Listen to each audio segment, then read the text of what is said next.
الحمد لله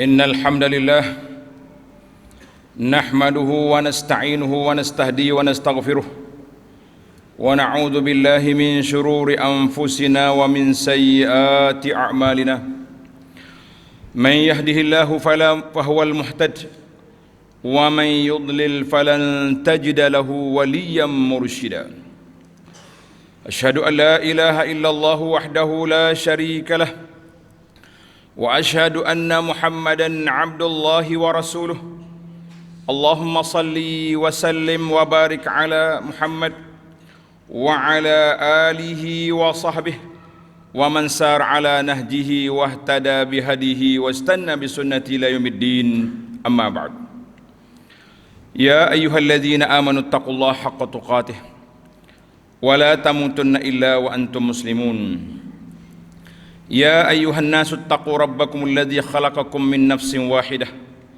وخلق منها زوجها وبث منهما رجالا كثيرا ونساء واتقوا الله الذي تساءلون به والأرحام إن الله كان عليكم رقيبا يا أيها الذين آمنوا اتقوا الله وقولوا قولا سديدا يصلح لكم أعمالكم ويغفر لكم ذنوبكم ومن يطع الله ورسوله فقد فاز فوزا عظيما أما بعد Wahai hamba-hamba Allah, bertakwalah kita kepada Allah Azza wa Jalla dengan sebenar-benarnya dan sebaik-baiknya, karena tidak ada jalan yang menyelamatkan kita di dunia dan juga jalan yang menyelamatkan kita di akhirat nanti selain daripada jalan bertakwa kepada Allah. Maka itulah lorong kita, itulah jalan kita yang mesti kita lalui dan menjadi peringatan bagi kita setiap minggu bahawa kita diperingatkan dan khatib wajib memperingatkan para jemaah supaya menunaikan tanggungjawab dan bertakwa kepada Allah Azza wa Jalla. Alhamdulillah, pada hari ini Jumaat 2 Disember 2022 bersamaan dengan 7 Jumadal Ula 1444, tajuk yang kita akan bincangkan pada hari ini iaitulah Fadilatut Tauhid wa Makarim al-Akhlaq. Kelebihan kita bertauhid kepada Allah Azza wa Jalla dan juga berbudi bahasa amalan yang mulia. Semoga hubungan kita dengan Allah mantap dan hubungan kita dengan manusia lengkap. Kita tak boleh satu je, baik dengan Allah tapi dengan manusia kita gagal, tidak mungkin. Para jemaah sekalian, Islam sebagai ad-din, sebagai suatu agama yang lengkap, yang mencakupi segenap ruang lingkup kehidupan manusia di dunia ini, bermula daripada rukun iman yang menjadi paksi kepada tauhid kita, kemudian rukun Islam yang menjadi paksi kepada pegangan dan amalan kita, dan kita tidak lupa makarimul akhlak, akhlak yang mulia. Allah merupakan sistem peradaban manusia, perhubungan kita sesama manusia. Kalau kita gagal di sini, bermakna kita juga gagal mematuhi perintah Allah Azza wa Jalla. Tidak mungkin manusia itu baik dengan Allah saja tapi tidak baik dengan manusia. Kita mengatakan itu satu kepincangan yang sangat besar.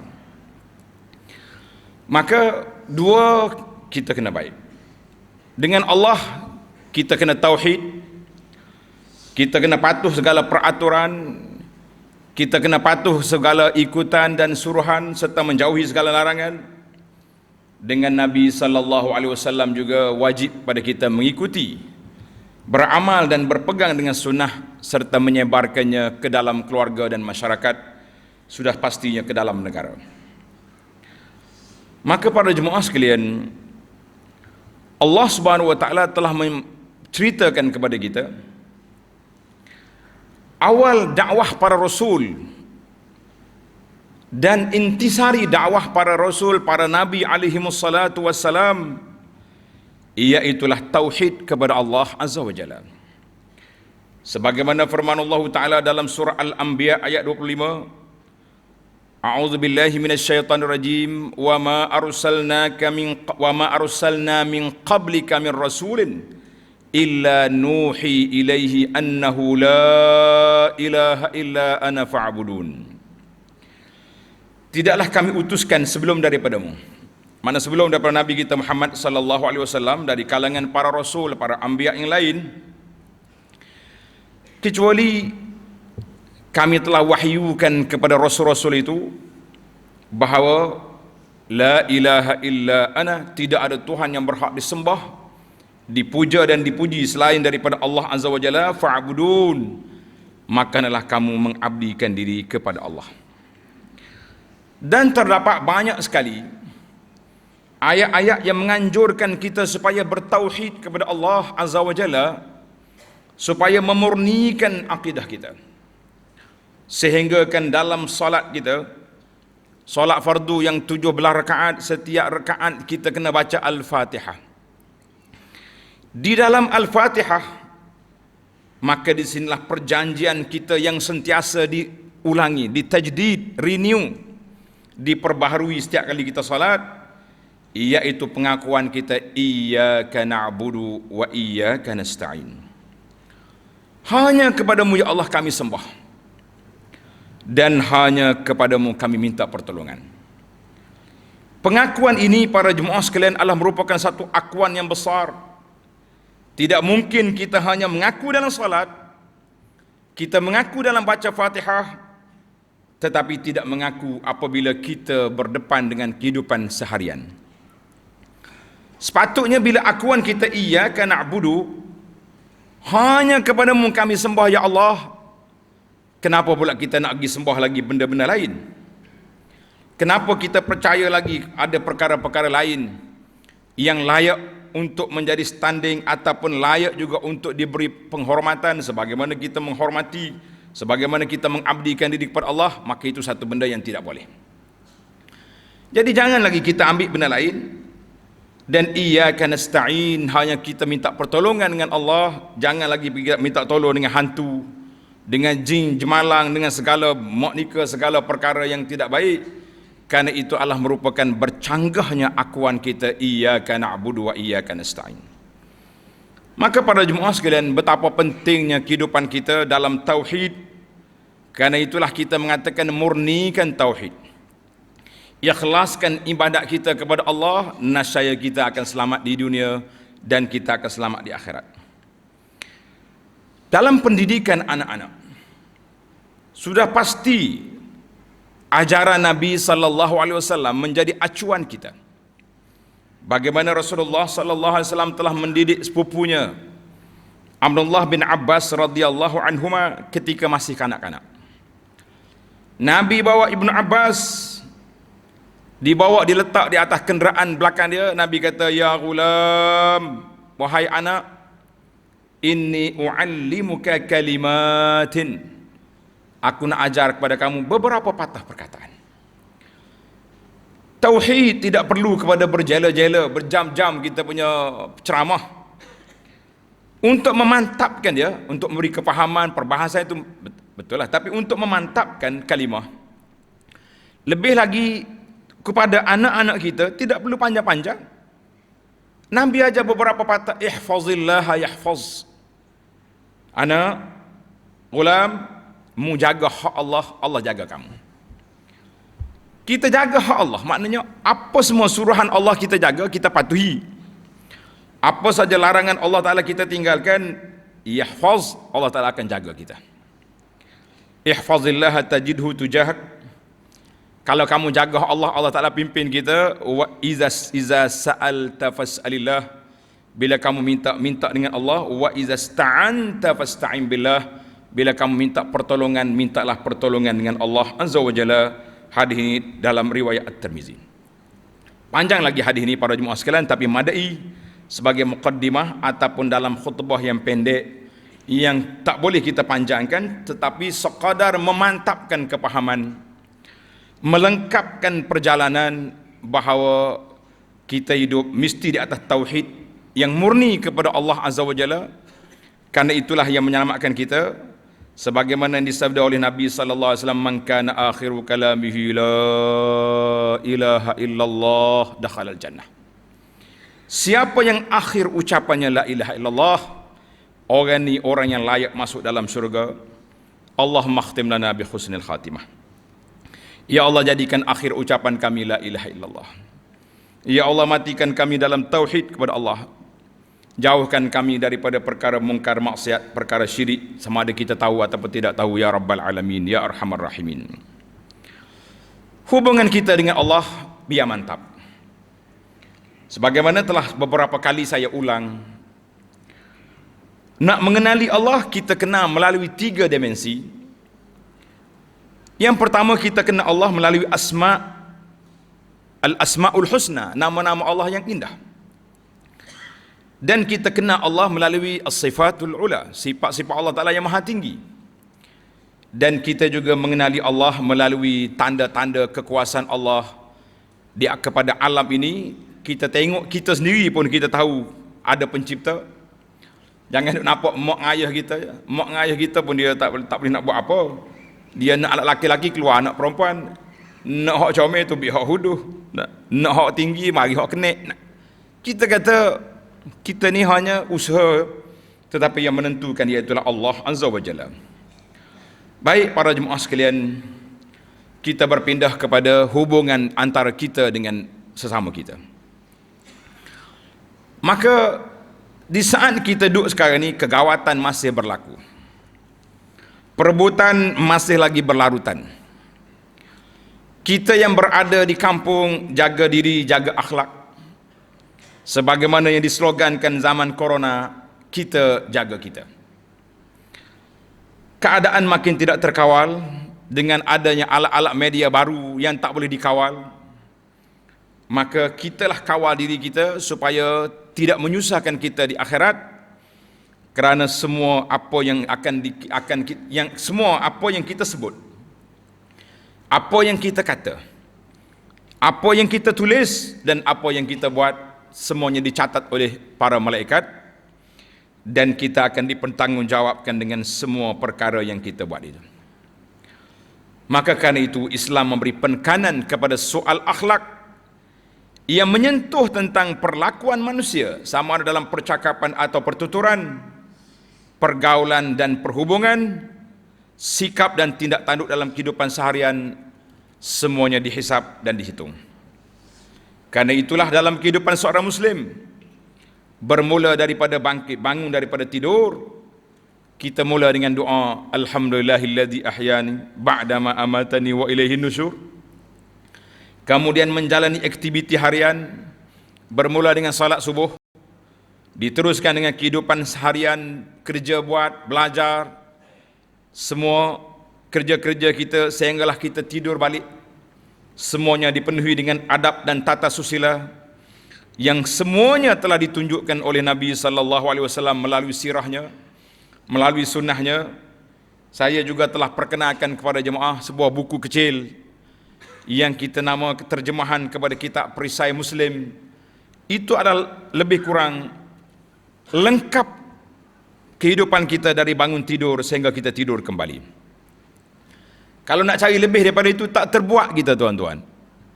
Lebih kepada berbuat je. Oi, tak cukup buku ni kecil, saya nak besar. Ambil kita Azkarun Nawawi. Tetapi yang kecil ini adalah merupakan pedoman, garis panduan yang mudah untuk kita amalkan, untuk kita lakukan. Kita tak nak ajar kepada para jemaah perkara yang menyusahkan, yang menyebabkan kita rasa sukar untuk hidup ni. Nak duduk dengan Islam ni payah. Tak. Ambil yang mudah. Yang payah-payah itu bukan daripada sirah Nabi sallallahu alaihi wasallam, itu daripada rekaan-rekaan para pereka. Tuan-tuan nak reka fashion, asalkan patuh syariah dipersilakan, tetapi nak reka dalam beribadat tidak diizinkan sama sekali. Dalam masalah akhlak, baginda Nabi sallallahu alaihi wasallam telah bersabda, innama bu'istu liutammima makarimal akhlak au salihal akhlak. Sesungguhnya aku diutuskan untuk menyempurnakan akhlak manusia. Hadis ini rawahu Ahmad wal Imam al-Bukhari fil Adabil Mufrad bi sanadin sahih, dan dalam Al-Quran surah Al-Qalam ayat 4 Allah Ta'ala telah beri anugerah kepada Nabi sallallahu alaihi wasallam, wa innaka la'ala khuluqin azim. Sesungguhnya engkau mempunyai akhlak budi pekerti yang sangat agung. Maka para jemaah sekalian, bagi menjamin wujudnya masyarakat yang harmoni, berlandaskan kasih sayang, kemesraan dan ukhuwah Islamiyah, maka amalan berbudi bahasa mestilah menjadi budaya hidup masyarakat. Setiap ahli masyarakat mesti menghayati akhlak Islamiyah dalam percakapan, pertuturan dan juga komunikasi kita. Penggunaan bahasa yang lemah lembut, beradab, bersopan mesti diberi keutamaan. Perkataan kasar, caci maki tidak sepatut diucapkan. Karena itulah anak-anak kita yang sedang membesar sekarang ini, jangan diberi kepada mereka tengok video-video kempen pilihan raya ataupun ceramah politik. Semua itu karut dan pembohong. Cakap integriti hari ini, besok sudah ditarik balik. Ludah yang dilekahak, yang dikeludah hari ini, besok dijilat kembali. Itu cakapan mereka, tidak boleh diberi kepada anak-anak. Kalau tidak, anak-anak kita juga bercakap kasar dengan bahasa-bahasa yang cukup mencemaskan kita sebagai seorang Muslim, yang kita masih sedar bahawa malaikat belum pencen. Tetapi apa boleh buat, orang-orang tua di atas pentas lupa diri, lupa daratan, yang nampak di hadapan mereka kursi-kursi empuk yang begitu diidamkan. Jadi para jemaah sekalian, sebagai seorang Muslim, kita mesti ingat bahawa kita ada satu godaan, ancaman yang besar dalam jiwa kita, iaitulah nafsu. Ancaman yang dekat dengan kita, syaitan. Ancaman yang jauh sedikit dari kita, iaitulah para penjajah, dengan penjajahan-penjajahan ketenteraan dan sebagainya. Maka Allah Ta'ala peringatkan kita, wa qul li ibadi yaqulu allati hiya ahsan inna syaitana yanzaghu bainahum inna syaitana kana lil insani aduwwan mubina. Wa qul li ibadi, katakanlah wahai Muhammad sallallahu alaihi wasallam kepada hamba-hambaku yang beriman, yaqulu allati hiya ahsan, supaya mereka berkata-kata dengan kata-kata yang amat baik kepada orang yang kita suka, orang yang kita tak suka. Waktu orang ni kita suka, kita puji melambung langit 7. Waktu orang ni kita tak suka, kita nyek dia sampai bumi yang ke-7. Itulah sikap manusia yang telah digoda, dihanyutkan oleh syaitan. Inna syaitana yanzaghu bainahum, sesungguhnya syaitan itu sentiasa menghasut di antara mereka yang mukmin dan yang menentang. Inna syaitana kana lil insani aduwwan mubina, sesungguhnya syaitan itu adalah musuh yang amat nyata bagi manusia. Surah Al-Isra ayat 53. Maka Islam memberi perhatian berat terhadap apa yang diucapkan dan bagaimana cara untuk menyampaikannya, kerana tiap-tiap perkataan yang keluar daripada mulut yang ditulis dengan hujung jari seseorang itu, tidak kira siapa yang bercakap, semuanya boleh menggugat keharmonian masyarakat. Di samping itu, mengeluarkan perkataan yang baik adalah tergolong dalam kerja kebajikan yang melayakkan mendapat ganjaran pahala di sisi Allah Azza wa Jalla. Oleh itu, sewajar dan sepatutnya kita melatih lidah kita untuk bercakap perkara-perkara yang berfaedah, melatih jari jemari kita untuk menulis dan share perkara-perkara yang baik. Basahkan lidah kita dengan zikrullah, dengan nasihat-nasihat yang baik. Hindarkan berbuah kosong di kedai-kedai kopi, ataupun mengkritik dan mencari aib orang serta kelemahan orang lain, sehingga lupa aib kita sendiri, kelemahan sendiri. Kata orang, gajah di tepi mata tak nampak, tapi kuman yang jauh nampak. Begitulah perangai manusia. Tetapi kesalahan orang jangan kita cari, kesalahan kita yang kita hindari.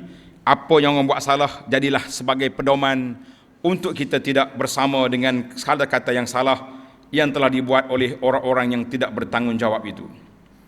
Maka para jemaah sekalian, sebagai kesimpulan, amalan berbudi bahasa juga dituntut ketika berada di jalan raya. Ketika kita memandu, kita seronok tengok kereta penuh di jalan raya, orang-orang luar balik ke kampung. Tetapi apa boleh buat, lepas tak ada kereta, yang adanya sampah sarap. Di mana akhlak kita, di manakah integriti kita sebagai seorang Muslim? Ketika berada dalam majlis atau khalayak ramai, waktu orang duduk khutbah jangan dia bercakap, waktu orang sedang berkuliah jangan berbual-bual. Itu juga di antara adab yang tidak beradab nama dia. Dan juga ketika menjalankan tugas berurusan di mana-mana saja, jalankan dengan baik. Sikap bertimbang rasa, berhemah, beradab, bersopan, berperi kemanusiaan dan memahami perasaan orang lain amat penting dan amat penting untuk diberi perhatian. Bayangkanlah kesan yang akan menimpa jika pemandu-pemandu kenderaan di jalan tidak bertimbang rasa, memandu mengikut hati dan nafsu, campak sampah di sana sini dan juga buat kerja tak satu kalu. Kita nak pergi ke pejabat dengan harapan mendapat pertolongan, tiba-tiba orang yang duduk di kaunter, pelanggan di depan pun tak senyum pada kita.